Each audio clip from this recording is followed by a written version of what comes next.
Good afternoon, everyone.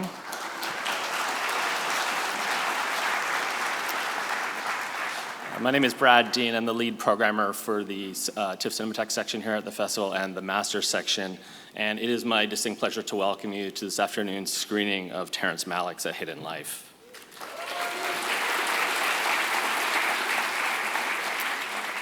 So to begin, we'd like to acknowledge that today's event is taking place on the treaty territory of the Mississaugas of the Credit First Nation and the traditional territory of the Haudenosaunee, the Anishinaabe, and the Huron-Wendat. And we are really grateful to have the opportunity to work in the community.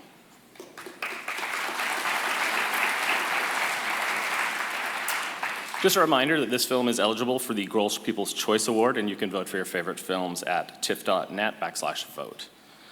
We'd also like to thank Fox Searchlight Pictures and Mr. Smith for providing us with this film. And we'd also like to acknowledge Fox Searchlight because they're celebrating their 25th anniversary this year, and we've been really proud to present so many of their films here at the festival over the years, films from Juno to Slumdog Millionaire, 12 Years a Slave, and we're really happy to be continuing this collaboration.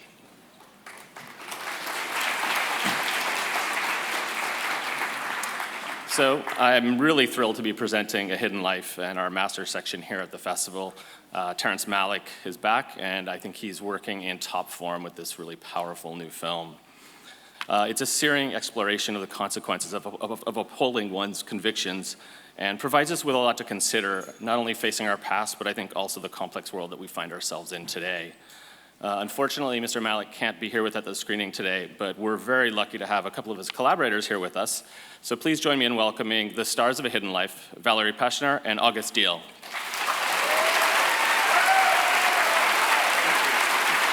Thank you very much.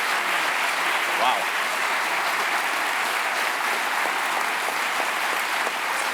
Wow, thank you. Thank you. What a nice old theater. I just heard it's going back to the silent period. And that fits very well to our movie, you're gonna see. Yeah, we're very, very thrilled to be here. We just walked yesterday through the town and I could tell it's such a cineastic, wonderful town, like with so many people who loves movies, and it's so accessible, and we're so honored to be here. And we wanted to thank the festival that invites us here. Yes, and you know, working for Terrence Malick is a very special experience that doesn't really stop with the shoot. It just continues to be special, and you find yourself presenting your movie without your director. And so we've been very we've just been backstage and we were like, oh my God, oh my God, oh my God, what do we say? But the wonderful thing is that you have been welcoming us in such a wonderful way. The festival has been so sweet and kind, and the audiences, we've been to Telluride before, and it took away a little bit of the nervousness. I'm still nervous, as you can hear, but thank you for being so welcoming and warm and kind. And we wanted to thank also all these people because our journey is ending or pausing a little bit now, and we wanted to thank all the people of Fox Searchlight who've been incredibly nice to us. Yes. During the last 10 days. It was such a huge embrace. And we want to thank the producers of the film for making this possible. And of course, we want to thank Terry for challenging us and for having made this movie that you will see now. And we will not talk about it because we will spoil otherwise. We're gonna talk later after the movie. Thank you. Enjoy it.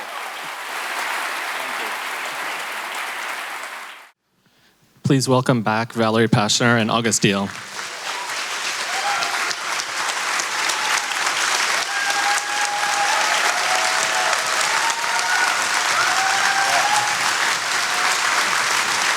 Thank you.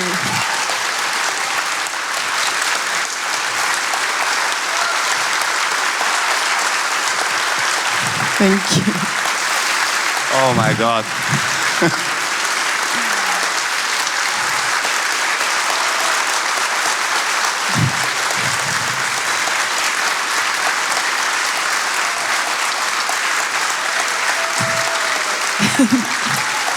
Oh my God.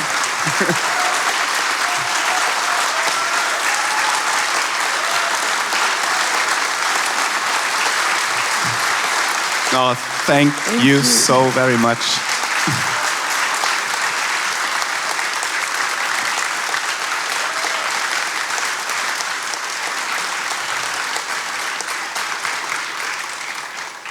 Oh, thank you. So I just wanted to start out asking, I mean, Terrence Malick is such a legendary filmmaker.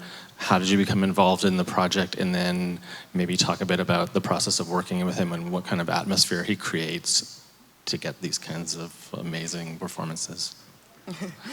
Yeah, I got a call from the casting director in Berlin in 2015, so 4 years ago. Yeah, it was for Terrence Malick, but I didn't had anything to prepare, and I got in, and he wasn't there, but they gave me one of the letters, of the original letters, and I just had to sort of improvise with them. And 3 weeks later, I got the call that I got the part, and that is how it started. And then it was very different to me. I heard rumors going on in Berlin that there is a Terrence Malick casting, and I heard more and more actors went there, and I got more and more sad that nobody called me. And then I remember Anja Dierberg, our casting director, was calling me, and it's actually a funny situation because I went there and I thought I'm going to have a little meeting just with the producer and with Valerie, and meeting her first time, and just a little talk. And then the producer, then Grant Hill was the producer, and is the producer, and he said, well, in the scene, what we're about to do, and I went like, a scene? Oh my God, what kind of scene? And I went to the toilet, and I checked my phone, and I saw there is a scene, and I learned the lines within 7 minutes, and I came back full of adrenaline. And then we had a very silent scene with cutting apples together, and talking about how the village reacts to her. That was the scene.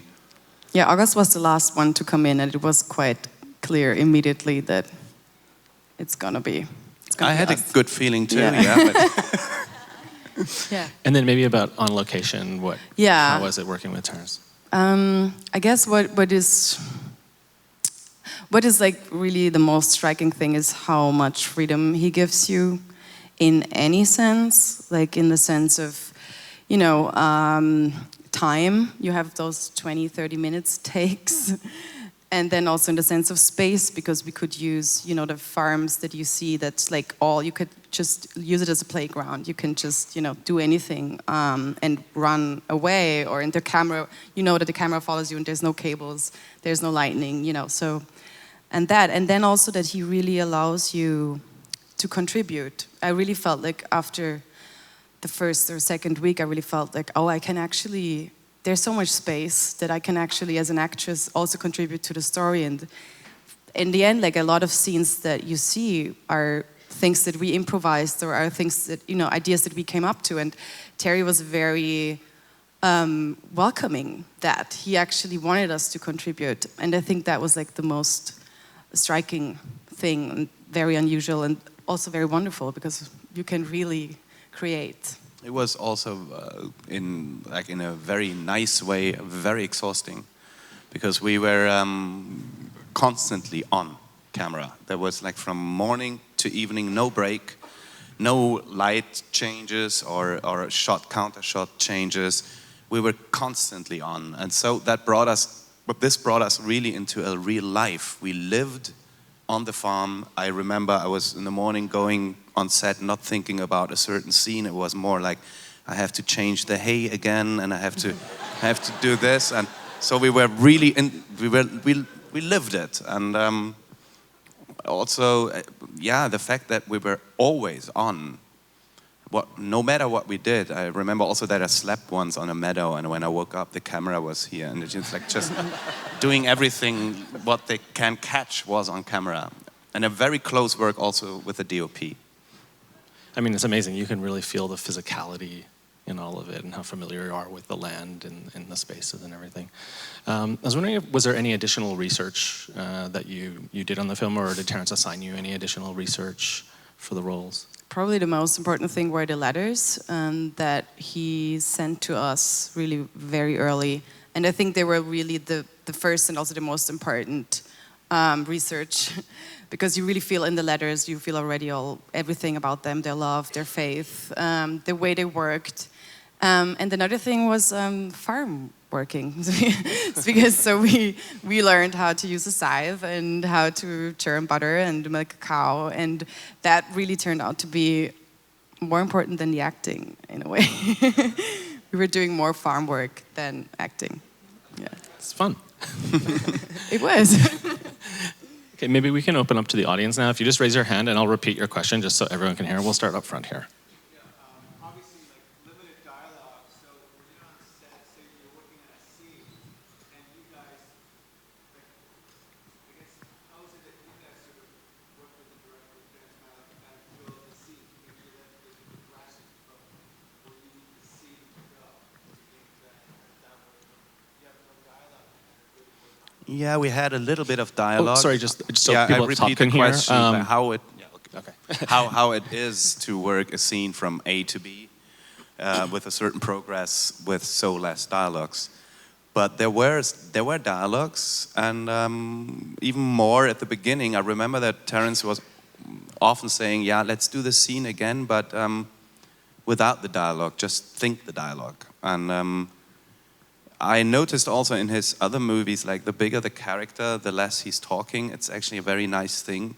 Also in terms of the whole content of this story, which is about someone who's not acting, who has a silent resistance, and like got approached with a problem, but is just simply saying or doing nothing, and just not be part of something what he feels is wrong. And that made to me much sense to that he's less talking, that he's not, that he doesn't have an answer so quickly, that he's more in silence, that it's a silent resistance. Yeah, I think right over here. Thank you so much for your work. It's very provocative, obviously. And we all know the legends of Malick and how it works and everything. I want to ask about your process and what you were doing and how it translates to the screen, because it doesn't seem to be particularly linear in your creating and collaborating, and the meaning of this, especially in this socio-historical context and divided Germany looking back, present, and forward. Thank you. Thank you. Yeah, so I guess for, you know, as we said, it was a very collaborative thing, and I feel like we felt that there's certain topics that we want to tell. There's the love, and there's the resistance, and Terry, we would just sort of be moving within those topics. And for me, I feel like there's a very strong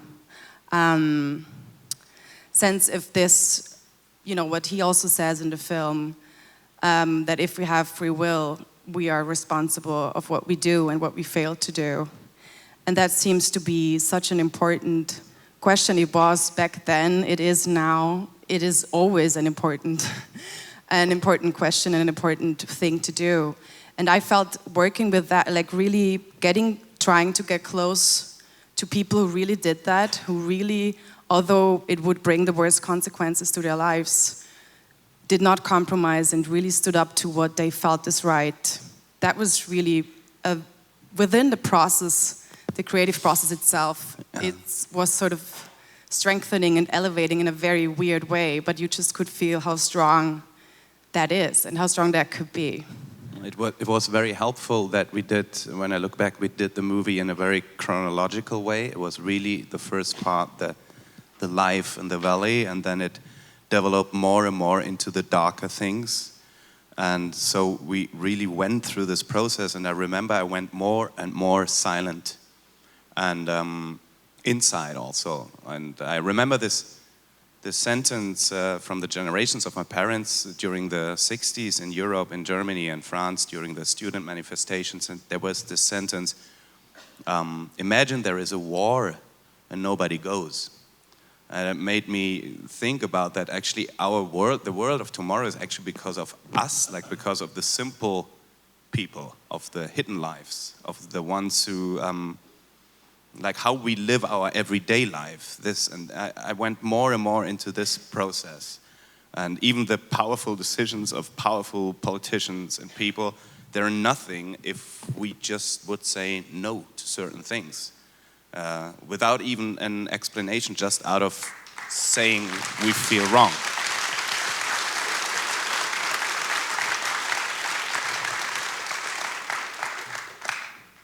Okay, we have one over here.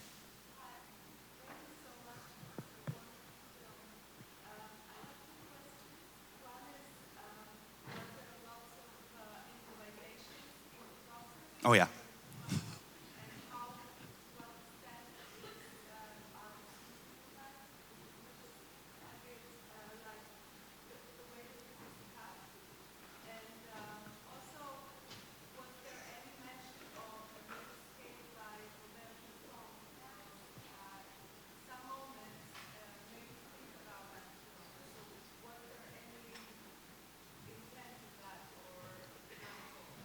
What was the name? I'll repeat that. The question was about how much improvisation there was, and was there any discussion if there was an influence from A Man Escape by Robert Bresson? Well, there was a lot of improvisation. As Valerie already said, we were actually invited to do whatever we could contribute. Terry into would this. just be very happy whenever life would happen in front of camera. Yeah, so. but how it is, like you know, in acting, you know, for 10 minutes probably what you could improvise. But as the average durance of the takes were around 28 minutes, so you come to a point where you don't know anything anymore, what to do. And even then you would probably just sit down and watch the valley, and then Terrence would be very happy because it's exactly what he wanted. Yeah. So it's a very tempting way to bring us actually to the thing that he actually wanted. And to the second part of the question, you know, there were so many, not only Bresson, it was like so many other philosophers that he was on, and texts that he gave us every morning, from Kierkegaard, from Nietzsche, Psalms from the Bibles. All this were influencing us, but it was never really, we were never actually talking about these things. We were not with Terry. discussing those kind of things. It was more like really the story itself that was sort of breathing, and then I think being in this incredible landscape also kind of helped to get like connected with certain philosophical questions. Oh, yeah. and also Terry's way of just, you know, approaching that. You would never like approach it intellectually, just like the two characters don't do that either, but really like from a very grounded feeling. Yeah. Okay. Unfortunately, we're out of time right now, but I just wanted to thank Valerie and August for joining us here. Thank you. Thank you very much. You.